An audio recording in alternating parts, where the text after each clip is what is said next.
시청자 여러분 안녕하십니까. 더 리더 이근호입니다. K-팝을 넘어 K-방산, K-원전 등의 수출이 이루어지고 있는데요. 최근에는 행복도시건설청이 인도네시아에 건설 한류를 추진하고 있어서 화제입니다. 최근에는 탄자니아 총리도 방문해 행복도시 건설 노하우를 전수받았습니다. 오늘 더 리더에서는 행복청 이상래 청장님을 모시고 자세한 이야기 나눠보겠습니다.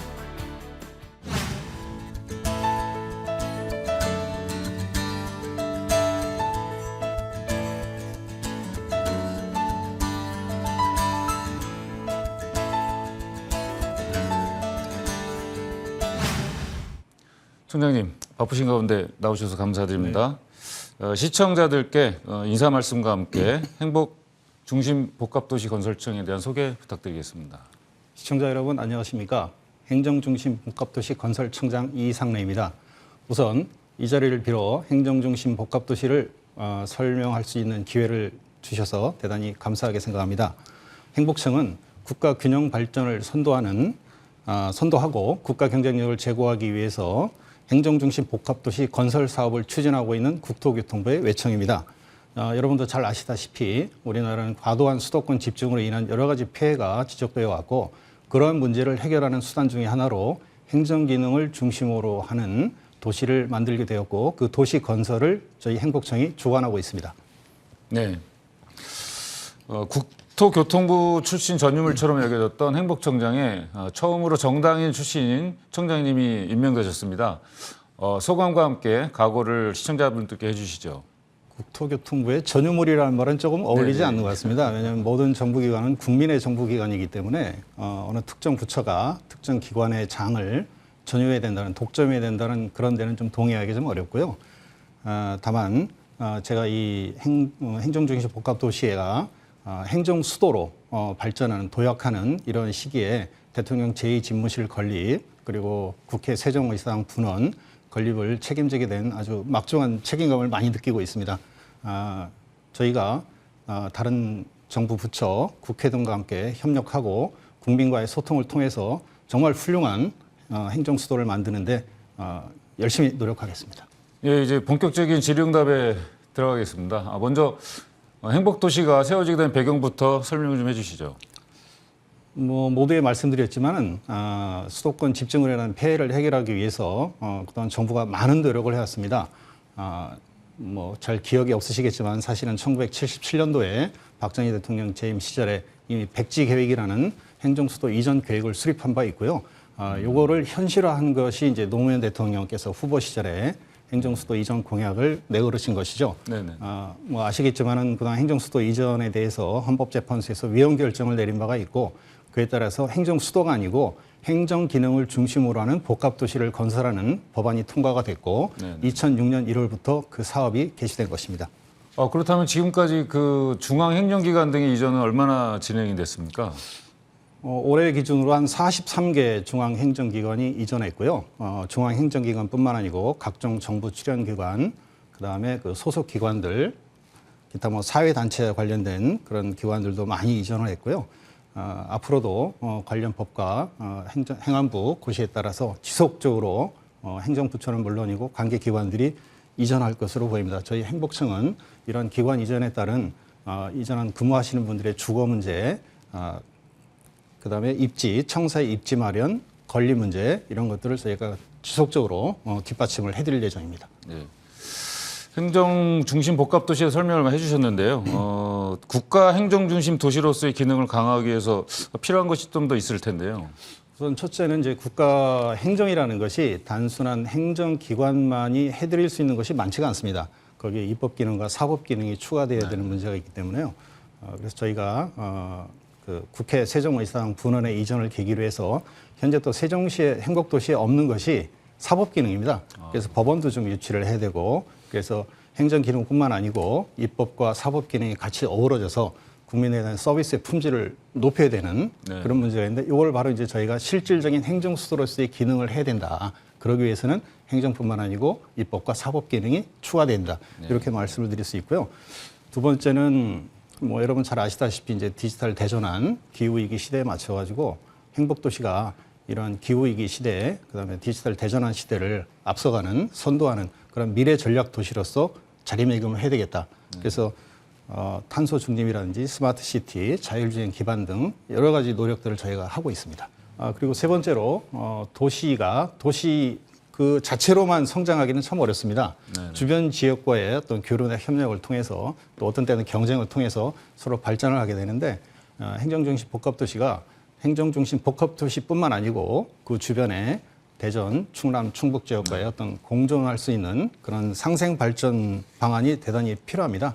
그래서 기존의 그 충청권을 뛰어넘는 전체 한 600만 정도 규모의 그런 메가시티를 조성을 해야 된다. 그리고 저희가 그런 어떤 조정자 역할을 충분히 할 수 있다고 봅니다. 네.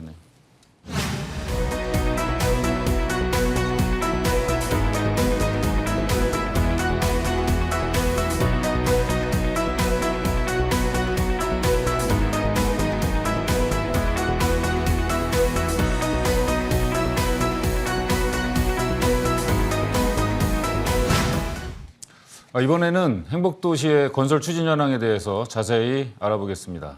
행복도시가 단계적으로 개발을 진행 중인데요. 현재까지 성과는 어떻게 됩니까? 행복도시는 2007년에 착공한 이래 인구가 꾸준히 유입하고 있고요. 건설 공정 기준으로 하면 한 60% 정도의 공정률을 보이고 있습니다.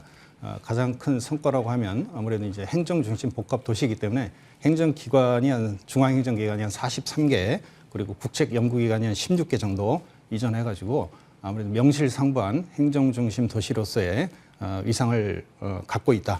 그리고 초기에는 사실 좀 우려가 있었습니다. 그 이전한 행정기관에 근무하시는 분들이 이제 출퇴근을 한다든지 이랬는데 지금은 사실은 뭐 한 90% 이상이 행복도시권에 이제 거주하시는 것으로 나타나서 명실상부하게 자리를 잡았다. 이렇게 말씀드리고 있고, 또 중요한 점 하나는 사실 행복도시가 전국에서 가장 살기 좋은 도시로 계속 선정이 되고 있다는 것입니다.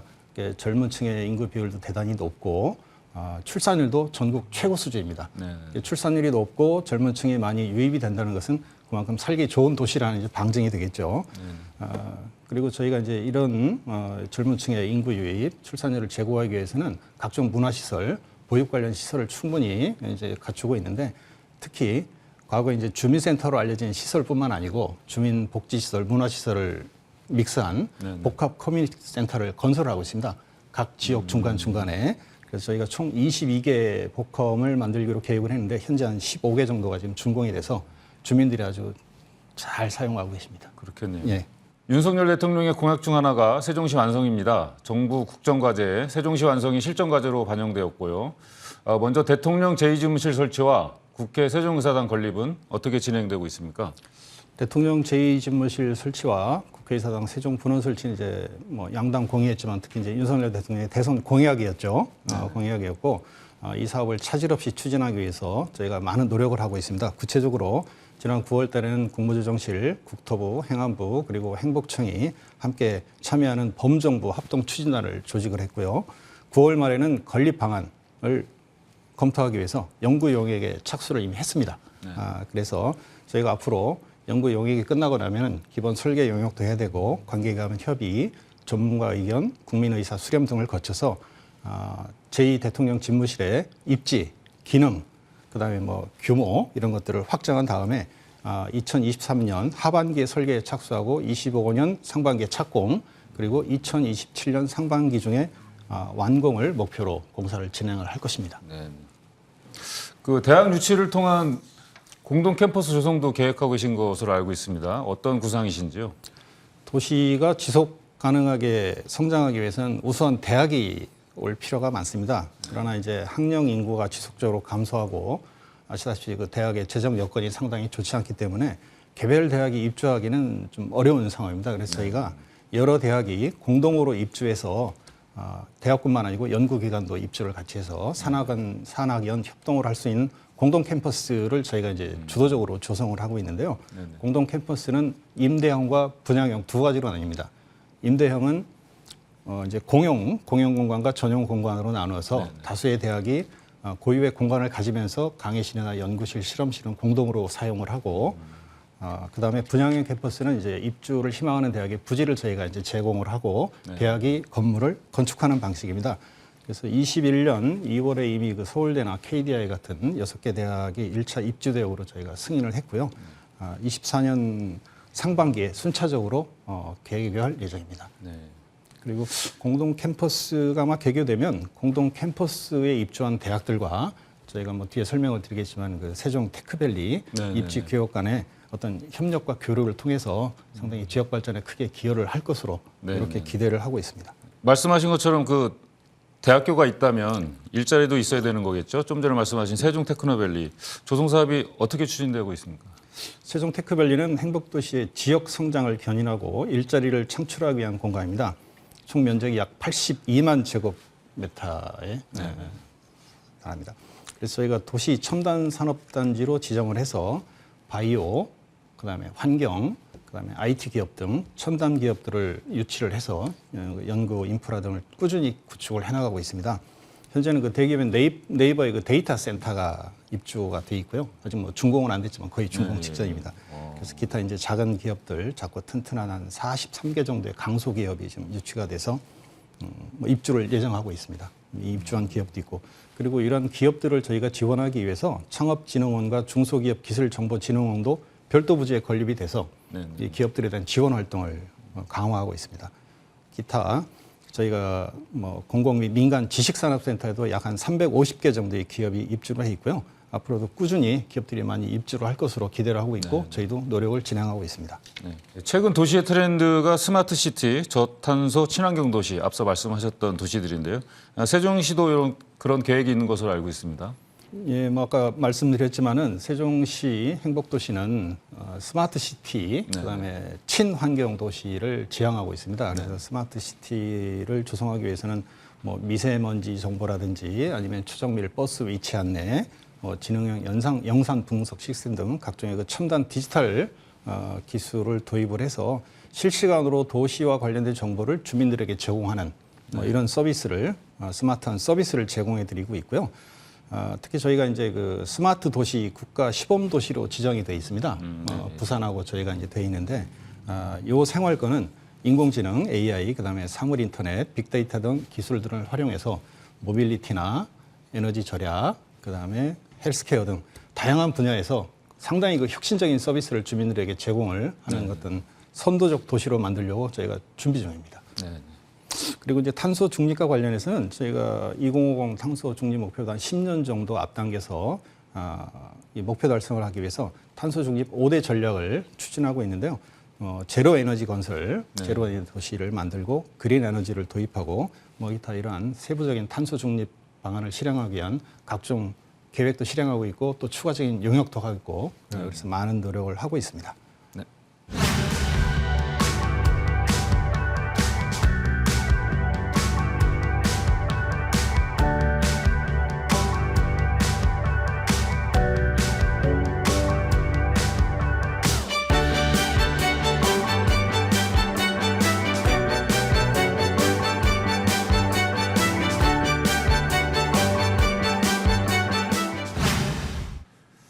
이번에는 행복청의 역할과 목표에 대해 알아보도록 하겠습니다.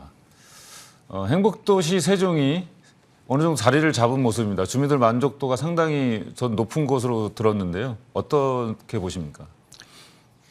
이 과거에 이제 객관적인 데이터가 좀 나와 있는 게 있습니다. 서울대 그 행복연구센터에서 2019년도에 실시한 그 전국 행복지수 조사 결과에 따르면은 전국에서 세종 시민들의 행복지수가 가장 높은 것으로 나타나 있습니다.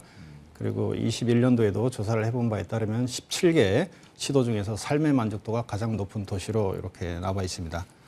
이것들은 아무래도 이제 중앙행정기관의 이전이 대충 좀 마무리되면서 저희가 각종 문화시설, 여가시설 등에 대한 투자를 진행한 결과로 보고요. 특히 이제 그 아이들을 키우기 좋은 도시다. 걷기 좋은 도시다. 자전거 타기 좋은 도시다. 이런 평가를 대단히 높게 받고 있습니다. 그러나 제가 볼 때는 아직도 이제 주민들이 좀 불편해하시는 부분들이 좀 있어가지고 그런 분들을 좀 보완하기 위해서 아마 많은 노력을 좀 해야 될 것 같습니다. 네네.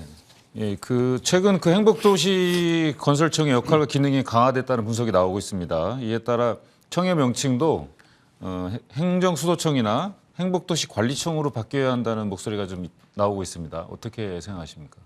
이게 좀 근본적으로 좀 생각을 좀 해봐야 되는데요. 과거에 저희가 행정중심 복합도시를 건설할 때는 단순한 행정중심이 중심이 된 어떤 도시, 하나의 도시를 건설하는 것이었는데 대통령 제2집무실과 그다음에 국회 세종분원 뭐 결정이 됐고 아마 2027년부터는 순차적으로 이제 개원을 하게 되는데 그러면은 세종시가 단순한 행정중심 복합도시가 아니고 명실상부한 행정 수도가 되는 겁니다. 그렇다면 이게 도시의 수준으로 보면은 완전히 차원이 다른 문제거든요. 그럼 도시의 차원이 달라지면 거기에 걸맞는 관리 체계가 필요하고 그래서 그런 차원에서 저는 과거에 저희 행복청이 건설을 담당하고 관리 업무는 이제 세종시나 다른 중앙행정기관으로 이관하는 것과는 달리 행정 수도를 관리하는 별도의 독립된 기관이 필요하지 않을까. 그래야 국가의 행정 수도로서 위상과 어떤 지위를 지킬 수 있는 그런 철저한 관리가 가능하지 않을까 그렇게 생각하고 있습니다. 그 미국도 워싱턴은 수도 관리청이 있다고 말씀을 들었던 건설이 것 같습니다. 끝나면은 사실은 뭐 일반적인 도시 같으면 모르겠는데 행정 수도화 된다면은 별도의 관리청이 필요하지 않을까 그런 생각을 하고 있습니다. 그 연장선상에서 그 최근 그 좋은 소식이 하나 들렸던데요. 하계 유니버시아드 대회를 공동으로 유치하게 되셨다고. 어떤 시설이 세종시에 들어설까요? 뭐 유니버시아드 대회를 이제 4개 광역시도가 합동으로 유치를 했는데 세종시에는 아마 그 폐막식을 하게 될 것 같고요. 폐막식 전에 이제 여러 가지 경기를 하게 되는데 그에 필요한 경기장, 특히 이제 폐막식을 하려면 주 경기장이 필요한데 그렇죠. 주 경기장과 그에 따른 보조 경기장, 기타 경기에 필요한 각종 시설을 이제 구축을 해야 됩니다. 이것들이 사실은 이제 세종시 행복도시의 어떤 수건산업처럼 돼 있었는데 그동안 뭐 예산 부족이나 뭐 타당성 부족으로 해서 시행을 못했습니다. 그래서 이번 유니버시아드 대회 유치를 계기로 인해서 그 행복도시의 전체적인 체육시설들이 상당히 좀 업그레이드 되지 않을까 이런 기대를 갖고 열심히 노력해 보겠습니다. 우리나라의 신도시 건설 기술은 세계적으로도 독보적인 것으로 알고 있습니다. 그 특히나 세종시는 더더욱 행정 수도를 건설했다라는 노하우가 상당히 중요할 텐데요. 최근 행복도시 건설 경험과 기술을 인도네시아 등 해외에 전파하고 계시다고 들었습니다. 자세하게 좀 설명 좀 해주시죠. 네, 뭐 우리도 마찬가지지만은 이제 해외에서도 도시가 오래되다 보니까 인구 과밀이라든지 교통 문제, 환경 오염 문제, 그다음에 특히 이제 그 인도네시아 같은 경우에는 수도 자카르타가 이 지반 침하 현상이 있다고 합니다. 그래서 수도 이전에 대한 요구가 계속 있었는데 다행히 2022년에 수도를 자카르타에서 보르네오 섬으로 이전하기로 이게 법이 통과가 됐습니다. 그래서 현재 그 대통령 조코위도도 대통령이 여기 대해서 대단히 많은 관심을 가지고 있는데 뭐 이분이 한국에 오셔서도 그렇고 최근에 그 국토부 장관이 인도네시아 G20 정상회담에 그 참석을 하러 갔을 때도 별도로 만나서 행정수도 이전의 노하우를 좀 전수를 해달라. 아주 각별한 요청이 있었던 걸로 제가 들었고요. 저희가 그래서 그 일환으로 과거에 2019년에 이미 장관급 MOU가 체결이 된 게 있습니다. 행정수도 이전 협력에 대한 그래서 저희가 2020년 1월부터 전담팀을 구성을 했고 현재 인도네시아 현재 협력관이 한 명 파견되어 있습니다. 그래서 각종 정보를 교류하고 저희가 전수할 것들은 이제 노하우를 좀 전수를 해주고 있는데 아마 본격적인 건설이 시작되면 아마 그 국제적인 수주전이 아마 상당히 치열하게 벌어질 것 같습니다. 최근에 뭐 사우디의 그 네옴시티 관련해서도 수주전이 치열하지만 인도네시아의 자원이 풍부한 나라고 그다음에 우리나라 그 해외 건설 산업 부흥의 한 계기가 될 수 있기 때문에 상당히 중요한 계기고 저희가 초기부터 이거를 뭐 사실상 컨설팅을 해준 것과 다름이 없죠. 그래서 상당히 유리한 위치에서 수주에 임할 수 있다 이렇게 기대를 하고 있습니다.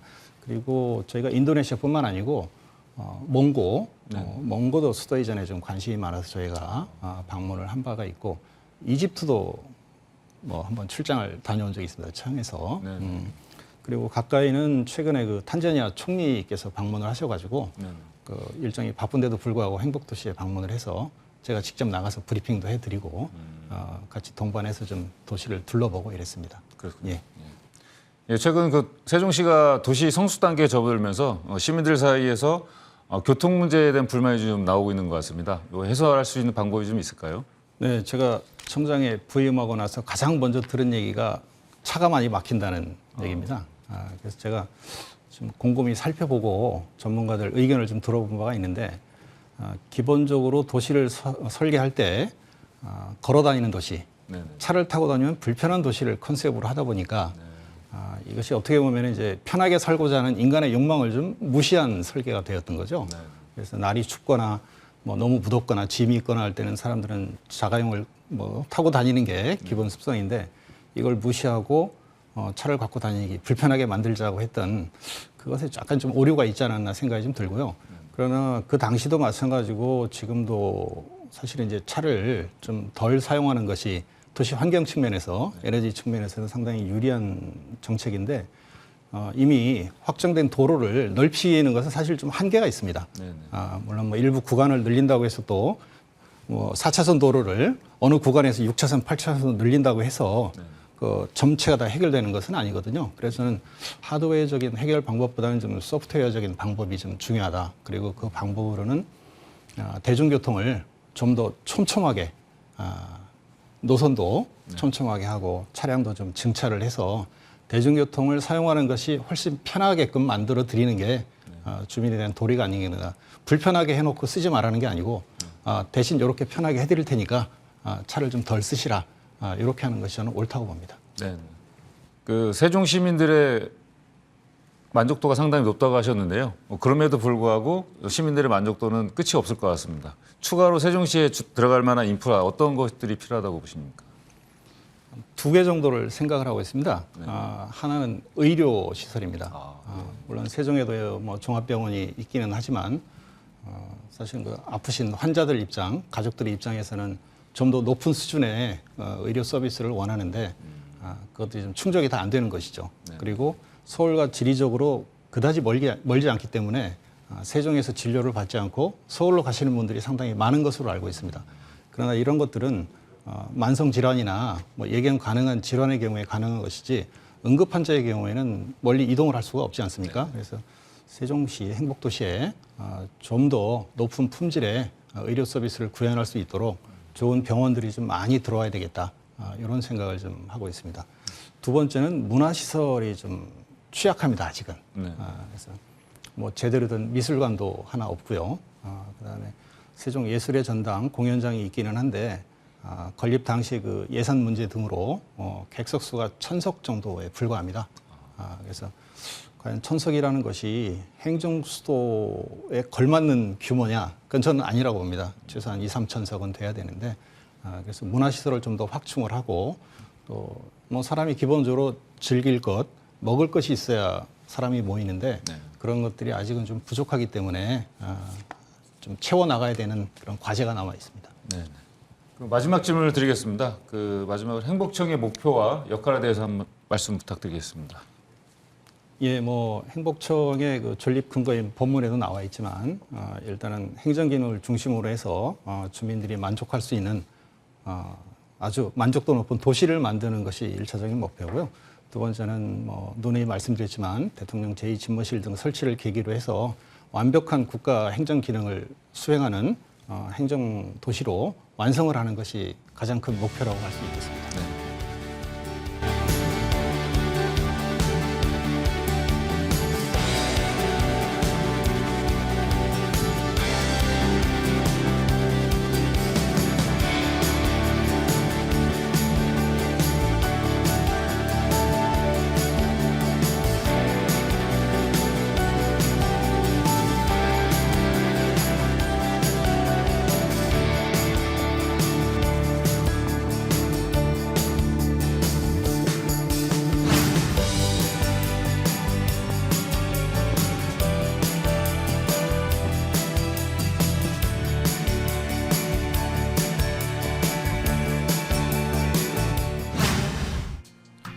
국토 균형 발전과 지역 상생을 위해 국가 행정의 중심 도시로 자리매김한 행복도시, 그리고 행복도시 건설 사업을 추진하는 행복청에 대해 알아봤습니다. 앞으로 지속 가능한 도시, 글로벌 경쟁력을 지닌 스마트 시티로 발전할 행복도시와 행복청의 역할을 기대하겠습니다. 오늘 출연해 주신 이상래 청장님 고맙습니다.